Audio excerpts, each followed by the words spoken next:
Finansijski izveštaj javnog preduzeća Urbanizam za period od 1.1.2017. do 31.12.2017. usvojen je na 186. sednici Gradskog veća.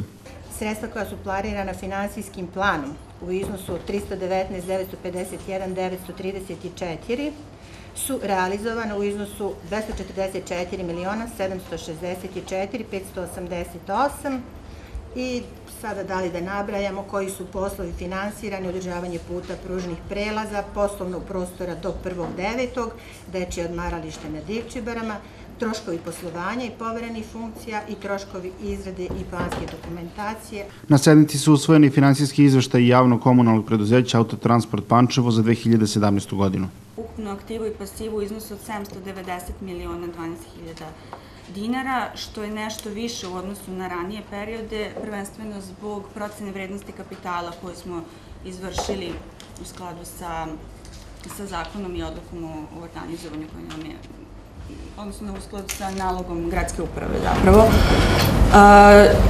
Isto tako, došli smo do većeg neto dobitka u odnosu na ranije periode koji iznosi 12.898.356.000 dinara.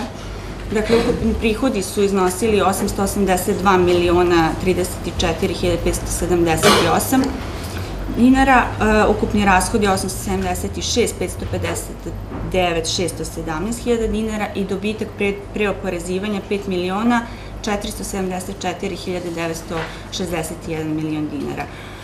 Ono što je uticalo na veći neto dobitak to su odloženi poreski prihodi u iznosu od 10.079.102 dinara koji su proistekli opet iz te procene vrednosti kapitala, tako da smo došli do ovog neto dobitka od 12, skoro 13 miliona dinara.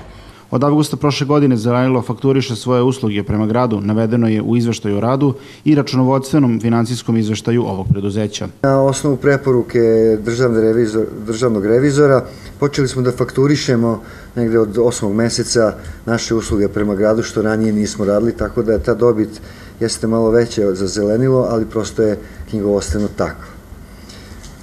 Sve što smo u finansijskim izveštajima u finansijskom izveštaju dostavili, rađeno je u dogovoru i u skladu i preporukama sa stručnim službama grada. Usvojen je redovni finansijski izveštaj javnog komunalnog preduzeća za uređenje i održavanje sportskih objekata Mladost za 2017. godinu.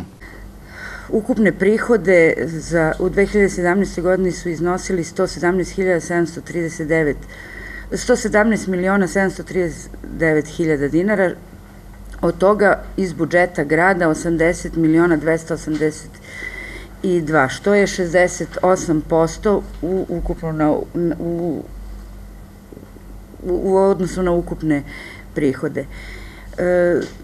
Ovde moram da napomenem da je 21.423.000 usluge koje su pružene sportu, a nisu fakturisane, što je naš problem već duži niz godina, i to je ukupno 18% u odnosu na ukupne prihode ili 26% u odnosu na sopstvene.